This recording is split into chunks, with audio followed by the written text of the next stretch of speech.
to another video. If you're new here, my name is Erin and I'm so glad to have you visiting my channel today. Today's video is going to be a book recommendations video. If you live in the Northern Hemisphere like I do, it is very nearly the spring equinox, and where I live, the trees are starting to get their first buds or little blossoms, and daffodils are springing up everywhere, and it just feels like spring is very nearly here, which makes me feel very excited. So I thought, in honor of this incoming season, that I would give some book recommendations that I think are really good to read in the season of spring. I also have a very exciting announcement to share, which I will get into the details at the end of this video. So for now, let's just go ahead and dive into the book recommendations for reading in the springtime. The books that I've selected for these recommendations are ones that are either set in the springtime or elicit a feeling of spring, or they're ones that I just tend to gravitate towards in the spring season. And of course, like with any of these books, they don't need to be read in the spring season. They can be enjoyed any time of year. But sometimes I like to read books in a particular season because it just feels very fitting with what nature is doing outside as I'm reading a particular book. The first book that I would like to recommend is The Life-Changing Magic of Tidying Up by Marie Kondo.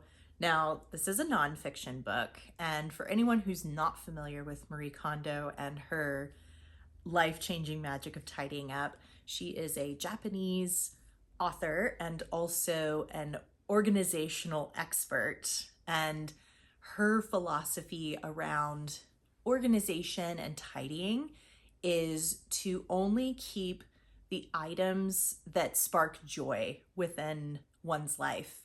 And she has an entire system and methodology for helping people let go of the things and the objects in their life that don't spark joy. And so it's a decluttering philosophy, but also it's about figuring out what material items bring joy into your life. She talks about objects having their own sort of spirit, and as people, when we bring an object into our home, we are becoming the caretaker of that object. So there may be things that we have in our life that spark joy for us at one time, but then later they no longer spark joy, and that's okay. And being able to recognize that shift is really important, because that's when you know that it's time to let a particular item go. So I wanted to read one little quote from this book. So the quote reads, "One of the magical effects of tidying is confidence in your decision-making capacity. Tidying means taking each item in your hand, asking yourself whether it sparks joy, and deciding on this basis whether or not to keep it. By repeating this process hundreds and thousands of times, we naturally hone our decision-making skills. People who lack confidence in their judgment lack confidence in themselves. I too once lacked confidence. What saved me was tidying." And obviously this book can be read any time of year because tidying is something that is an ongoing process. But the reason I picked this one for a spring reading recommendation is quite often after we have come out of the winter season and everything in nature is starting to wake up, and there's new flowers and new, blossoms everywhere. And I think that if you are looking to do some spring cleaning or tidying in the spring season, this is a really good book to check out and to try out the methodology. The next book that I recommend reading in the springtime, The Secret Garden by Frances Hodgson Burnett.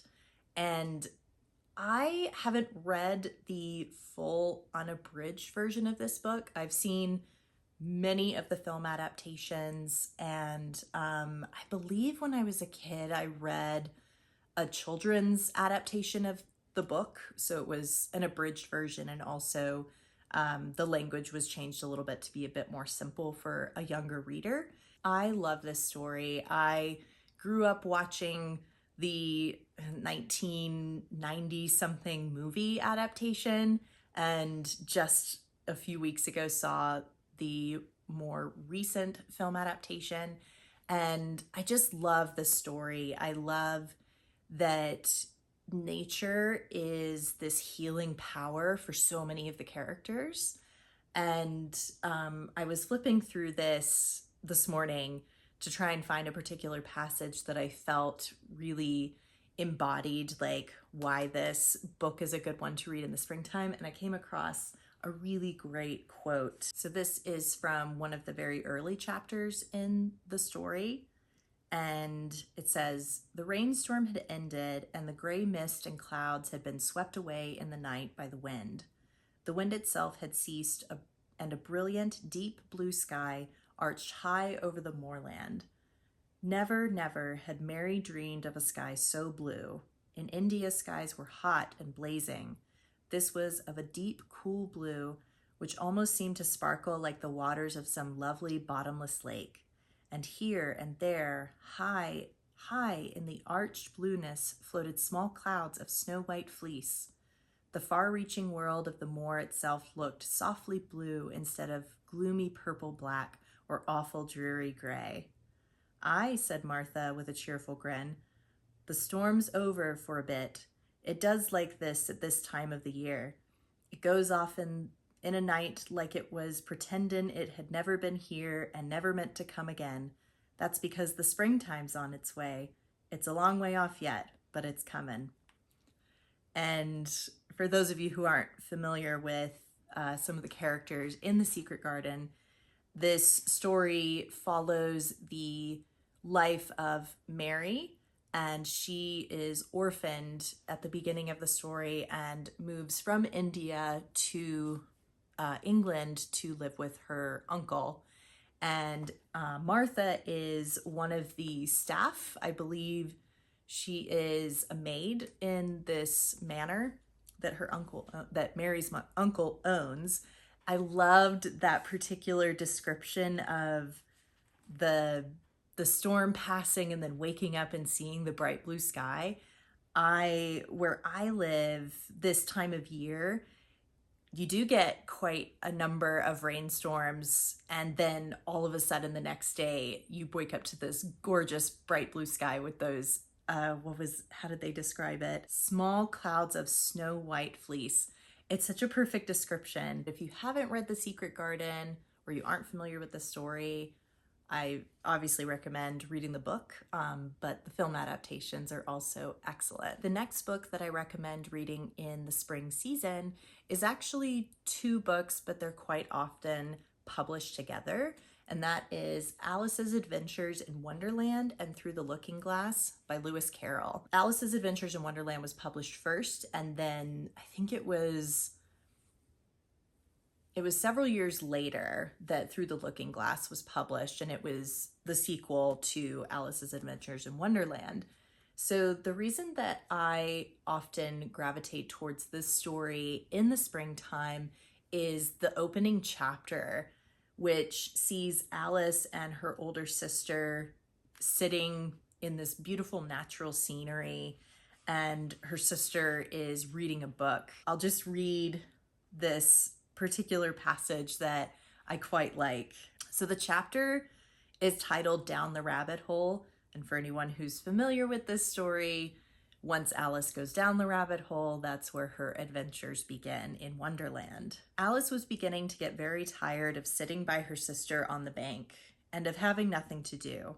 Once or twice, she had peeped into the book her sister was reading, but it had no pictures or conversations in it. And what is the use of a book, thought Alice, without pictures or conversations?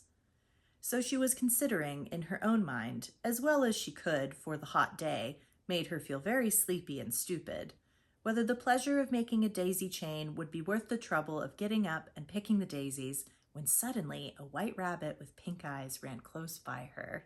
Just going off of when daisies tend to be in season, This is probably taking place in late spring, early summer. But yeah, I always think about it in the springtime. So again, you can read this any time of year, but if you are like me and you like to read seasonally from time to time, I think this one would be a really good pick for probably the month of May. The next book that I recommend reading in the spring season is The Language of Flowers by Vanessa Diffenbaugh. It has been a number of years since I read this book, but it's one that I really enjoyed the first time that I read it. And it's one that I will often grab off of my shelf if I want to look up the Victorian era meaning of a particular flower or plant.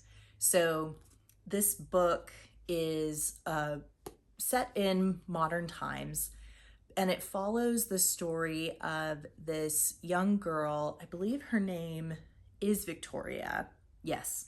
So Victoria Jones, and the story jumps between her present day when she has just turned 18, and then it flashes back to her childhood when she grew up in foster care with this particular person named Elizabeth who taught her the language of flowers. It's a really beautiful story. There are definitely some sad elements to it.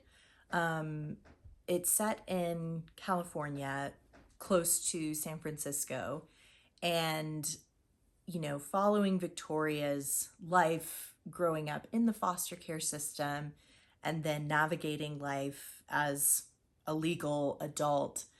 It's there are some really hard moments in it, but there's this sort of healing quality because Victoria is just connected to flowers and using flowers to communicate meaning, because quite often she finds it difficult to express her feelings through her own words. And so she uses the meaning of flowers to express her feelings. This book takes place over many years and again, jumps back and forth between times. But because it's centered around the meaning of flowers, I think of it often in the spring. The particular passage that I wanted to share sort of gives a hint into how this story is going to utilize the language of flowers, which the Victorians utilized to communicate one's feelings for another. And I really like that this happens in the very first chapter. For most of a decade, I'd spent every spare moment memorizing the meanings and scientific descriptions of individual flowers, but the knowledge went mostly unutilized. I used the same flowers again and again: a bouquet of marigold, grief; a bucket of thistle, misanthropy; a pinch of dried basil, hate. Only occasionally did my communication vary: a pocket full of red carnations for the judge when I realized I would never go back to the vineyard, and a peony for Meredith as often as I could find it. Now searching Market Street for a florist, I scoured my mental dictionary. So that's like on page 5. So it's the very beginning of the story, and it just really sets the tone, and you start to understand the character of Victoria. And I don't want to give anything away because there's a lot of, surprises that happen throughout the story. But one thing that I do really like about this book is towards the back, you have the dictionary of flowers as described by the character Victoria throughout the story. And sometimes I will pick up this book if I'm going to get flowers for a particular occasion or for a particular person, and I will consult this dictionary just to ensure that I'm not picking something, with the opposite meaning than what I'm wanting to convey. It's such a sweet book. It's also sad, but it's also, it shows like the power of healing. And I love how this young woman is able to, communicate her feelings and learn how to express herself through flowers. The last book that I'll be recommending that you pick up to read in the springtime is The Hobbit by J.R.R. Tolkien. Now, this is the first book, or the prequel, I should say, to the Lord of the Rings series. So this story follows Bilbo Baggins, who is a hobbit. For anyone who's not familiar with the Lord of the Rings sort of world in Middle Earth, hobbits are a small humanoid race of people who live in Middle Earth, specifically Hobbiton. And Bilbo Baggins is a hobbit who is very comfortable at home and doesn't like anything unexpected or out of the ordinary, but he ends up going on an adventure throughout this story. So the passage that makes me think of springtime is actually the opening of the story. In a hole in the ground there lived a hobbit, not a nasty, dirty, wet hole filled with the ends of worms and an oozy smell, nor yet a dry, bare, sandy hole with nothing in it to sit down on or to eat. It was a hobbit hole, and that means comfort. It had a perfectly round door like a porthole, painted green, with a shiny yellow brass knob in the exact middle.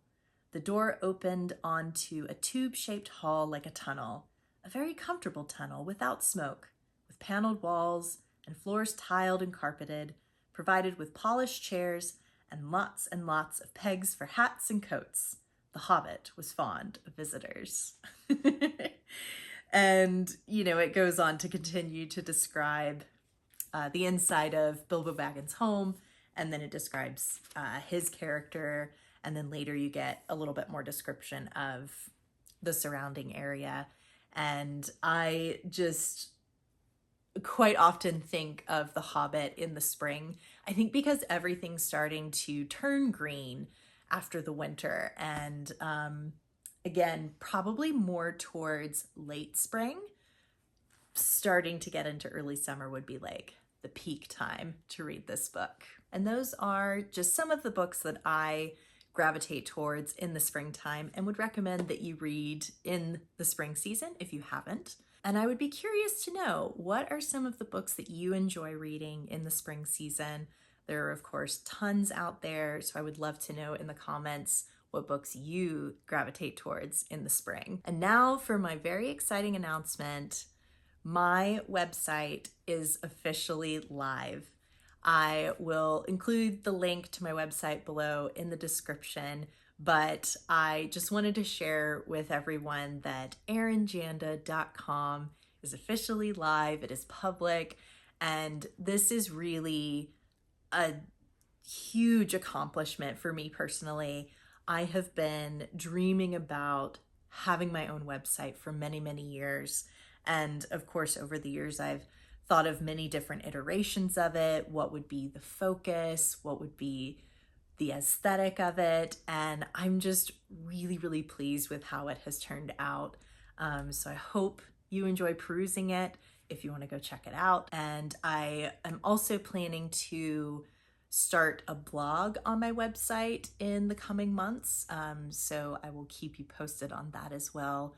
But in the meantime, it would really mean a lot to me if you went and checked it out, and let me know your thoughts once you do have a look at it. I would also like to thank my patrons over on Patreon. I am incredibly grateful to those of you who are directly supporting my work, and I'm also incredibly grateful for anyone who is watching my YouTube videos, who likes, who subscribes, who comments. It all really, really helps me and encourages me as I pursue the creative career of my dreams. So thank you so much for being here and for supporting me. And until next time, I hope you have a lovely and cozy book to curl up with. Bye-bye.